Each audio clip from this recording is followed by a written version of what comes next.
السلام علیکم سر، آپ کی اجازت سے دو چار باتیں کریں. اچھا، سب سے پہلے تو نوید بھائی کو مطلب اتنی خوبصورت جو ہے نظمیہ مجموعہ جو ان کا ہے اس پہ مبارکباد ہم پیش کرتے ہیں. اور ابھی بڑی تفصیلی جس فنی فکری جائزے پہ ان پہ بات ہوئی، ان کے نظمیہ انہوں نے بات کی، نفسیاتی پہلو بھی بہت سارے ان کے، تو میں ان باتوں کو تو دوبارہ نہیں دہراؤں گی. جہاں تک میری مطلب سمجھ ہے یا جہاں تک مجھے سمجھ آیا ہے تو نوید بھائی کا جو کلام تھا، مطلب اس سے پہلے جو ان کی ایک بک تھی کتاب تابدان، وہ ذرا غزلیہ ان کا مطلب مجموعہ تھا. جب اس کو پڑھا تو وہ لگ رہا تھا کہ مطلب یہ ایک غزل کے شاعر ہیں اور غزل ہی بڑی بہترین کہتے ہیں. اور اس سے پہلے جو منقوش ان کی ایک آئی تھی طویل نظم، اس کو پڑھنے کے بعد بھی، لیکن جب یہ ان کا جو یہ مجموعہ جب ہم نے دیکھا تو سب سے پہلے یہ بات ہے کہ انہوں نے اس پختگی کو یا اس معیار کو انہوں نے ویسے ہی برقرار رکھا جیسے انہوں نے غزل میں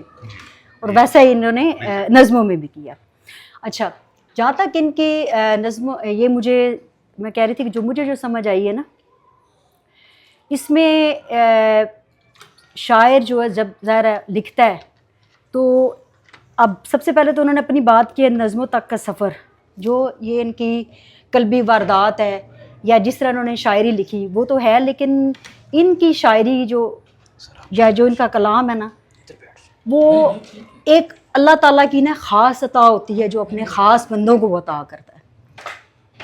اب ان کی کچھ نہ میں نے نظمیں پڑھی ہیں یا یہ میری نظر جہاں تک گئی ہے، میں نے دیکھا ہے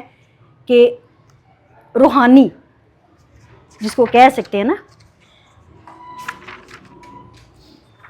جیسے ایک نظم ہے ان کی درویش، یہ تھوڑے سے ان کے مزاج کے ساتھ میں ملتی جاتی ہے. اب درویش صرف کہ یہ بھی ماشاءاللہ ویسے ان کا مزاج ہے. دیکھیں ذرا اس میں یہ کیا کہتے ہیں، یہ کہ ہر کسی کے چہرے پر 3-4 چہرے تھے، 7-8 آنکھیں تھیں اور 10 زبانیں تھیں. اس نگر کے لوگوں سے خوف مجھ کو آتا تھا،